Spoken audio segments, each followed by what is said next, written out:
Bonjour, je suis Deborah Percario, je suis guide de ma ville et je vous donnerai tout de suite quelques indications pour découvrir de quelle ville on parle. Je suis dans une ruelle qui relie le centre religieux au quartier de Saint-Laurent, quartier très animé par son marché de produits en cuir, par les halles, très connu pour l'église de Saint-Laurent et ses chapelles des Médicis. Oui, les Médicis, c'est le mot miracle chez nous. Là, je pense que vous avez déjà compris qu'on est à Florence.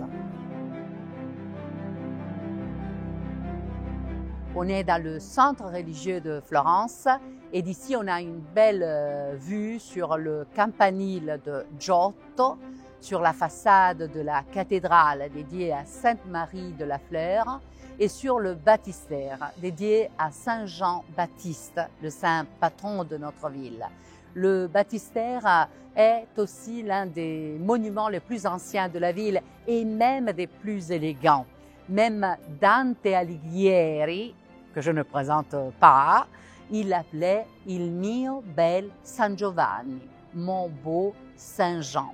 Mais au-delà de la beauté de ces monuments et de l'atmosphère qu'on respire dans cette place et du grand mouvement créé par les marbres des différentes couleurs, des blancs, des roses, des verts, là on ressent une forte puissance qui témoigne de la société florentine du Moyen-Âge, de la fin du XIIIe siècle, quand Florence va construire pas seulement la cathédrale ou ce complexe religieux, mais à la fois, elle va ouvrir deux autres chantiers importants, celui du palais de la Seigneurie, palais politique, et celui de l'église franciscaine de Sainte-Croix.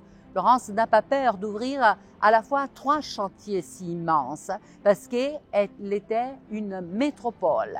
Ici, à l'époque, vivaient 100 000 habitants. Aujourd'hui, ne paraît pas trop, je sais, mais en proportion, ce seraient des millions de gens.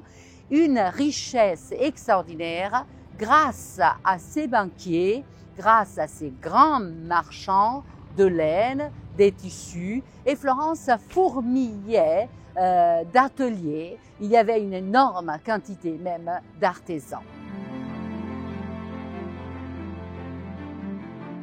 C'est impossible de travailler toujours avec le même rythme, avec la même force.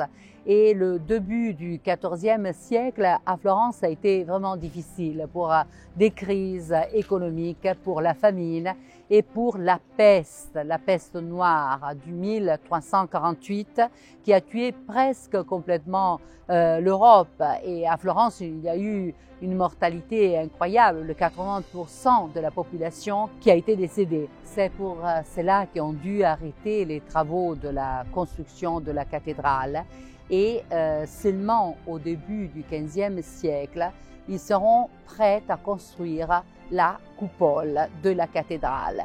La coupole a été un problème énorme car jamais ils avaient fermé un espace si grand.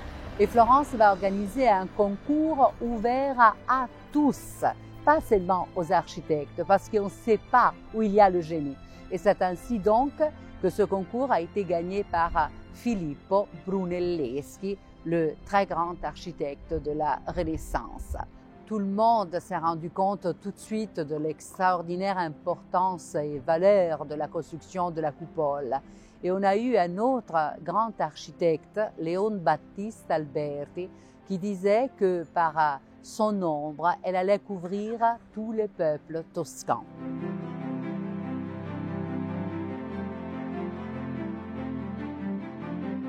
On est dans la place de la Signoria, le centre politique de la ville et en même temps un musée en plein air.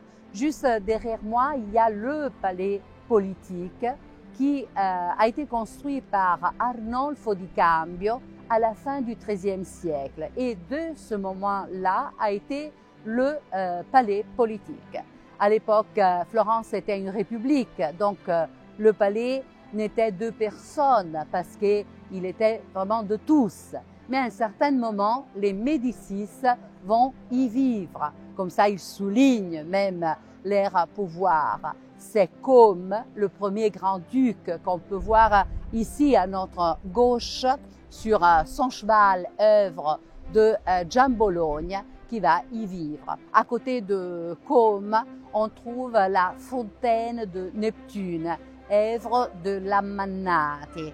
En marbre, la statue de Neptune, mais regardez même la partie en bas, le mouvement vraiment présent dans les chevaux et même les autres statues en bronze.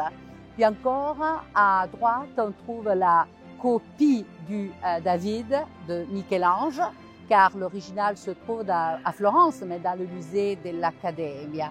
Et puis encore, une vue sur la loge dei Lanzi. C'est un chef-d'œuvre une richesse énorme de statues, parmi lesquelles je vous souligne l'enlèvement des Sabines, encore une œuvre de Jean de Boulogne, où on a l'impression vraiment d'un mouvement en spirale des trois corps. Et sur la gauche, l'œuvre absolue de Benvenuto Cellini, le Persée.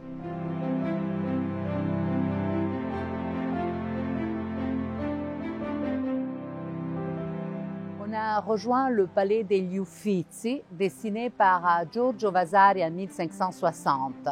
Ufficio signifie bureau, donc ce palais était né pour être le palais de l'administration de la période du pouvoir de Côme, des Médicis, le premier grand-duc. Mais bientôt a été transformé même en musée. Et je dis vraiment bientôt parce qu'il s'agit du musée le plus ancien au monde. Et là, on voit comment notre Giorgio Vasari a réalisé un couloir pour relier le palais des Médicis, entre guillemets, le palais du pouvoir, mais où ils habitaient, donc le vieux palais, avec le palais des offices, pour continuer le long du fleuve, traverser le vieux pont et à la fin rejoindre le palais Pitti.